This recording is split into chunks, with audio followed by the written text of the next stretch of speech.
सत्ता का खेल तो चलेगा, सरकारें आएंगी जाएंगी, पार्टियां बनेगी बिगड़ेंगी, मगर ये देश रहना चाहिए, इस देश का लोकतंत्र अमर रहना चाहिए। दोस्तों, भारत देश है वेरिएशंस का। यहाँ खाना अलग है, पीना अलग है, कपड़े अलग है, भाषा अलग है और सिस्टम तो बिल्कुल ही अलग है।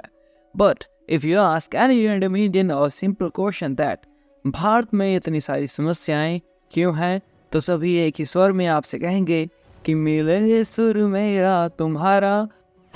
एवरीबॉडी, सबके सब चोर हैं साले, चोर हैं साले, चोर हैं साले, चोर हैं साले, चोर हैं साले। वेल, यही है आज का हमारा टॉपिक, जहां हम जानेंगे कि क्या सच में इन चोरों की कोई गलती है भी या नहीं। वेल, हम ये सब जानेंगे 5 मिनट में। अपने दिमाग का शटर खोल लो और चलो शुरू करते हैं। दोस्तों, भारत की राजनीति में ये तो कई खामियां आपको देखने को मिलेंगी, लेकिन एक अच्छी बात है कि हर 5 साल में जनता को मौका मिलता है सवाल पूछने का, एक सही नेता को चुनने का।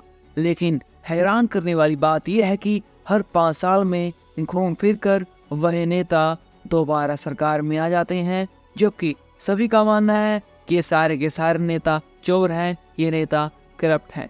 तो ये बात कैसे पॉसिबल है?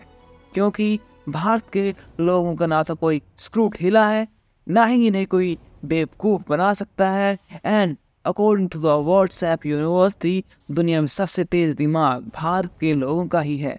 तो फिर किस तरह ये बेकार चोर नेता बार बार सरकार में आ रहे हैं? वेल, रियलिटी ये है कि भारत के 50% नेता भी चोर नहीं हैं। क्या मैं कहूँ 80% या 99% नेता चोर नहीं है? क्योंकि अगर कोई नेता एक हाथ से कुछ लेता है तो वो पहले एक हाथ से कुछ देता है। फॉर एग्जाम्पल, इलेक्शन के टाइम पे नेता वोटर्स को शराब पिलाते हैं, बढ़िया खाना खिलाते हैं, कोल्ड ड्रिंक्स पिलाते हैं, जिसे 500, 1000, 2000 चाहिए उसे पैसे देते हैं। तब जाके ये सौदा तय होता है कि मैंने तुम्हें वो दिया जिसकी तुमने डिमांड की थी, अब तुम मुझे वो दो जो मुझे चाहिए, यानी कि वोट। और लोग अपना वोट उस नेता को दे देते हैं और इस तरह बात खत्म हो जाती है। अब इलेक्शन जीतने के बाद उस नेता की जनता के लिए कोई जिम्मेवारी ही नहीं बचती कि वो जनता के लिए कुछ करे, क्योंकि जनता ने उसे वोट दिया था किसी सामान के बदले में। तो ऐसे में किस बेस पर नेताओं को लोग चोर कह सकते हैं? क्योंकि सिर्फ चोर वही नेता हो सकता है जिसने इलेक्शन के टाइम पे कुछ खिलाए पिलाए ना हो, किसी को 500, 1000, 2000 ना दिए हों, किसी को झूठी इज्जत देने के लिए उसके पांव ना छुए हों, फिर भी जनता ने उसके वादों में आके उसे वोट दिया हो और इलेक्शन जीतने के बाद उस नेता ने काम ना किया हो।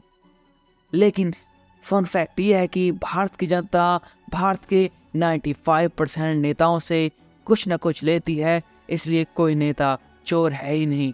बल्कि अगर सीना जोर है तो है वो भारत की वो जनता जो इलेक्शन के टाइम पे कुछ ना कुछ गिफ्ट लेती है, नेताओं को अपने पैरों में गिराकर सम्मानित महसूस करती है, और जब नेता पावर में आके हिसाब बराबर करता है तो वो कहती है सारे के सारे नेता चोर हैं, सारे के सारे नेता चोर हैं, सारे के सारे नेता चोर हैं, सारे के सारे नेता चोर हैं, सारे के सारे नेता चोर हैं।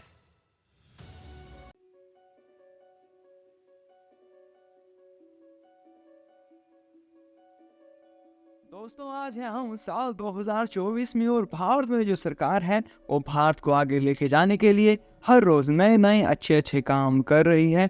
मगर भारत के ज़्यादातर लोगों को भारत सरकार के काम पसंद नहीं आ रहे, इसलिए वो चाहते हैं कि जल्दी से पहले एक नई गवर्नमेंट को पावर में लेके आया जाए जो हमारे देश को एक बेहतर दिशा में लेके जा सके। अब ऐसी ही कुछ कहानी थी साल 2014 में। उस वक्त भी उस गवर्नमेंट ने बेहद अच्छे काम किए थे जिससे हमारा देश एक बेहतर दिशा में आगे बढ़ सके। मगर लोगों ने उस वक्त गवर्नमेंट को कहा टाटा बाय बाय, फिर शायद कभी नहीं मिलेंगे, और हमने करंट गवर्नमेंट को चुना, और आज हम करंट गवर्नमेंट को गालियां निकाल रहे हैं, यानी कि सरकार के काम को पसंद नहीं कर रही हैं। अब हम इसी तरह हर बार किसी गवर्नमेंट को चुनेंगे, उसे गालियां निकालेंगे, फिर नए को चुनेंगे, उसे गालियाँ निकालेंगे, नए को चुनेंगे, उसे गालियाँ निकालेंगे, और ये सिलसिला लगातार चलता ही रहेगा। अगर आपको मेरी बातों का यकीन नहीं आ रहा तो अभी मैं आपको कुछ रेफरेंस फिल्म्स के क्लिप्स दिखाने वाला हूँ, जिससे आप बेहतर अंडरस्टैंडिंग ले सकें। ये हरामी मत बोल, अरे ये यहाँ का बहुत बड़ा लीडर है, इसकी माँ। तुमने बेईमानी की हदें तोड़ दी, लोगों का खून चूसा, रिश्वतें खाई, तुम समाजवाद और देश के नाम पर एक क्राइम को। लेकिन पब्लिक सर्विस के नाम पे तुम लोग करोड़ों की प्रॉपर्टी कैसे कमाते हो? Because you are all looting public money in the name of service. और हमें दहकती हुई आगों में जलाओ, हमारी बदबूदार लाशों को शहर की गलियों में फेंकवा दो, ताकि वो मजबूत। हमारा देश भी मेरी तरह लंगड़ा हो गया है, आप उसे उठाकर चला दीजिए।